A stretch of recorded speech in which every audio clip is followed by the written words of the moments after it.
Video you learned about why cells need to divide rather than just growing in size.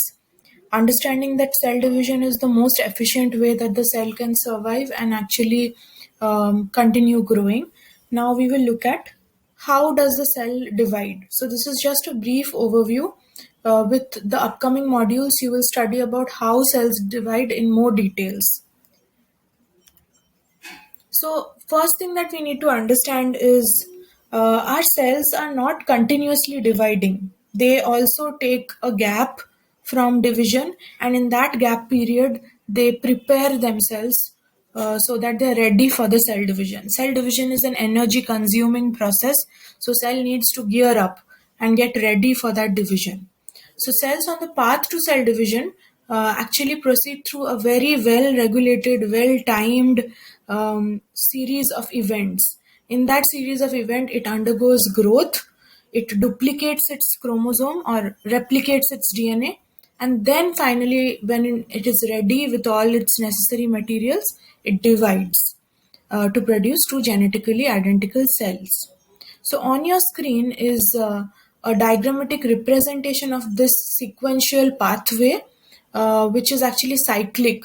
So a parent cell goes through this entire cycle, produces two daughter cells, and then these individual daughter cells then again go through their own cell pathways.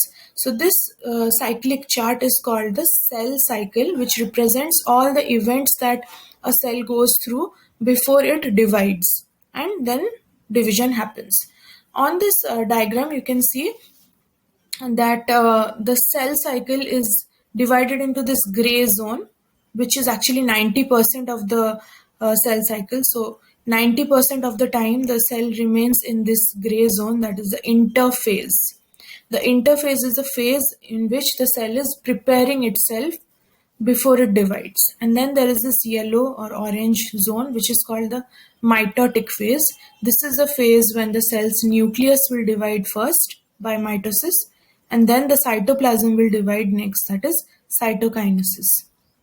So furthermore details, if you want to know, we can say that the cell cycle is an ordered series of events involving the cell's growth and then cell division, which is finally going to lead to produce two new daughter cells.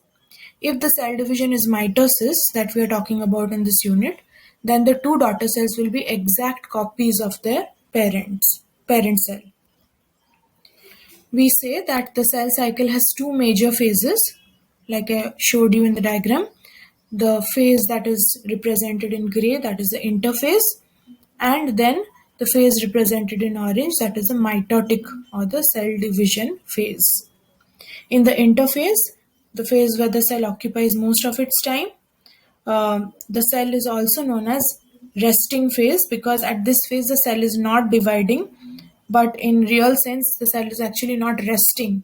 In this phase the cell is growing, dividing its DNA and making copies of its DNA, and growing a little more by preparing its proteins, organelles, and readying itself to enter into the phase of mitosis or cell division. In the mitotic phase, the cell first undergoes nuclear division, that is, the chromosomes first separate, the nucleus first divides, followed by cytokinesis, that is, the division of the cytoplasm to form two daughter cells. Now here I want you to understand that cell cycle details is not just this much for your AS level knowledge. You have to learn every detail about interphase and mitosis from the cell cycle to be able to succeed in your exam. But before you know about these details about cell cycle, you have to understand the structure of chromosome and the way in which DNA is packaged in your cells. If you understand these points clearly, then you will be able to comfortably understand all the details of cell cycle.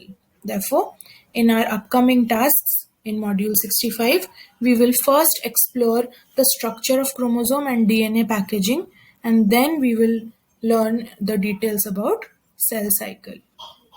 Thank you.